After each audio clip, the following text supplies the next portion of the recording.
O'quvchilar, xo'p, sizlar bilan formalarga doir bo'lgan yana bir formalarni validatsiyasiga doir bo'lgan yana bir muhim narsani ko'rib ketmoqchiman. Shu paytgacha biz sizlar bilan mana formani validatsiya qilishda asosan HTML ga suyanib validatsiya qilishni ko'rib chiqdik. Ya'ni HTML ga suyanib degani HTML yaratgan o'sha atributlar yordamida qilishni o'rgandik. Masalan, mana required bor, min length, max length va bular o'zi anchagina yetarli. Bizdagi formamizdagi juda ko'p ishlarni mana shularni o'zi hal qilib beradi. Mana patternni ko'rdik. Agar qanaqadir murakkab bo'ladigan bo'lsa, regexni ishlatasizlar deb aytdim.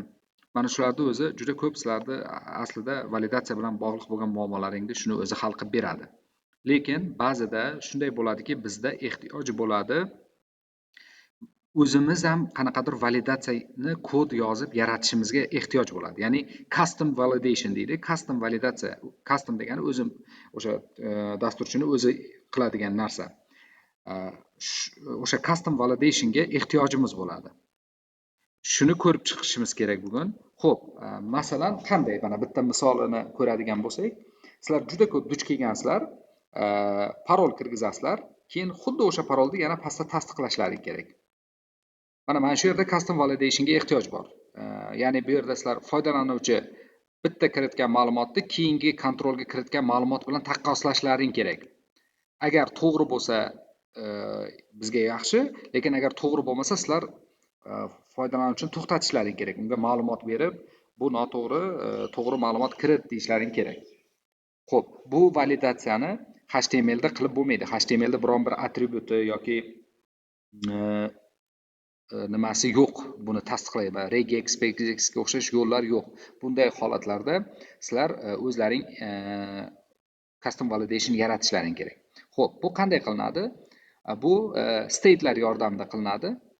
Ya'ni bitta state yaratib qo'yamiz. State yaratib qo'yamizda, keyin mana bu submit bosilganda handle submit ichida mana buni valuesini olib, buni ikkovi bilan mana ikkinchisini olib bir-biriga taqqoslaymiz. Agar taqqoslaganimizda to'g'ri bo'lsa hech narsa qilmaymiz. To'g'ri kelmasa bir-biriga state ni o'zgartiramiz. Keyin boyagi conditional rendering yordamida mana bu yerda haligi foydalanuvchiga xabar chiqaramiz, noto'g'ri deymiz va handle submit ni to'xtatamiz. Mana shunday qilinadi. Xo'p. Ko'rib chiqaylik. Demak, aytganimdek, bizga boshida state kerak bo'ladi.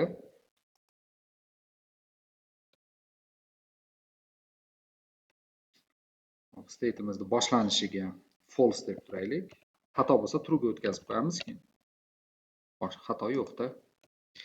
Bunday qilib, nomini o'zim beryapman. Has conflict deb beryapman. Konflikt bormi yo'qmi?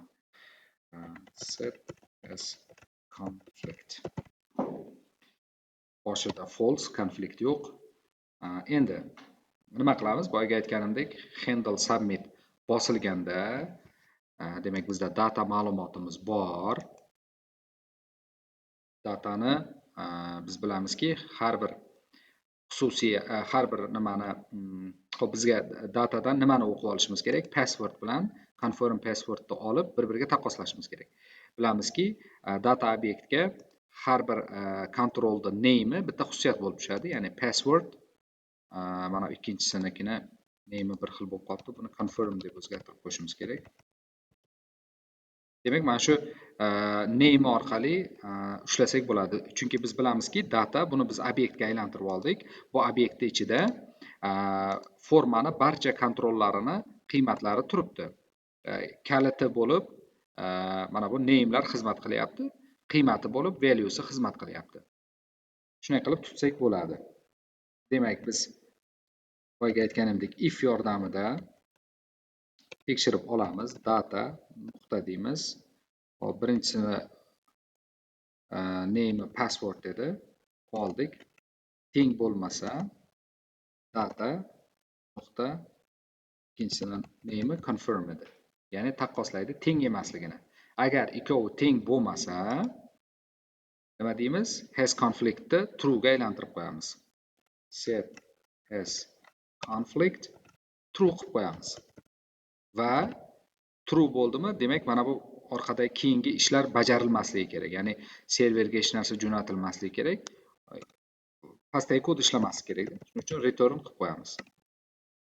Pastdagi kod ishlamaydi va to'xtaydi, hech narsa ishlamaydi, foydalanuvchini majbur qiladi shunda qayta kiritishga va qayta kiritganda yana handle submitni qayta bosadi, qayta bosganda yana mana bu ishlar bo'lib, mana bu yerda tekshiradi, if tekshiradi. Agar ikkovi bir-biriga teng bo'lsa, if ishlamaydi, keyin boshqa ishlar pastdagilar bo'lib ketaveradi.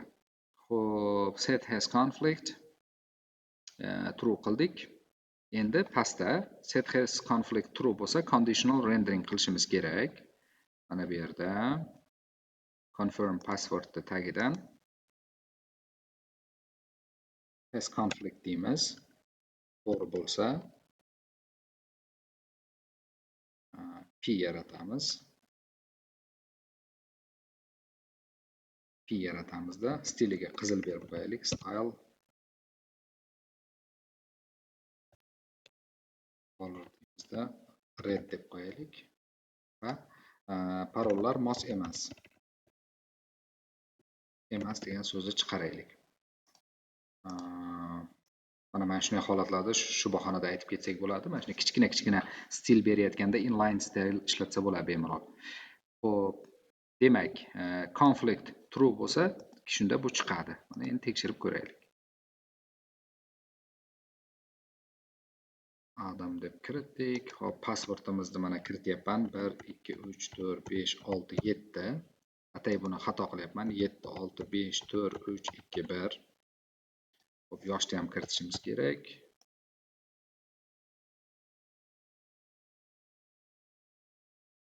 Yuboramiz. Mana parollar mos emas degan xato chiqib keldi. Hop.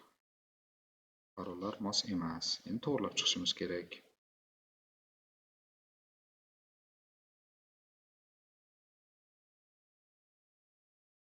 Bir, ikki, uch, to'rt, besh, olti, yetti. Endi yuboramiz. Mana ketdi, o'tib ketdi, ko'rdinglarmi? Mana parollar mos emas degan yozuv yo'qolmay qoldi. Sababi bizda state'imiz o'sha true bo'lib qolib ketdi. Demak, mana bu yerda oxirida formani tozalagandan keyin bemalol state'ni ham o'chirib qo'ysak bo'ladi. False ga aylantirib qo'ysak, yana qayta joyiga o'z holiga qaytadi va boyga so'z chiqmay qoladi. Yangilab olaylik. Mana endi ishlatib ko'ramiz. Adam boyagi narsa 1 2 3 4 5 6 7. Bunga noto'g'ri qilamiz. 7 6 5 4 3 2 1. Hop, yoshini 45. Jinsi rasm qo'yamiz. Yuboramiz. Parollar mos emas degan chiqdi. Hop, to'g'ri parol kiritamiz. Kiritdik. Endi yuboramiz. Mana ketdi, hammasi joyiga tushdi. Forma yangilandi, xato yo'qoldi. Xo'p, demak, yana takrorlab oraylik qilgan ishimizda. Demak, bizda ba'zida ehtiyoj bo'lib qolishi mumkin HTML bilan iloji bo'lmagan validatsiyani ehtiyoji bo'lishi mumkin. Masalan, mana bu holat. Ya'ni ikkita kontrolni qiymatini taqqoslashimiz kerak. Buni HTML da qilib bo'lmaydi. HTML da validatsiyasida qilib bo'lmaydi. Mana shunday holatlarda nima qilamiz? Yechim state ishlatib, state yordamida o'sha conditional renderinglar yordamida buni qilsak bo'ladi. Va bu juda ko'p qo'llaniladigan narsa. Shuning uchun sizlarga aytib ketyapmiz.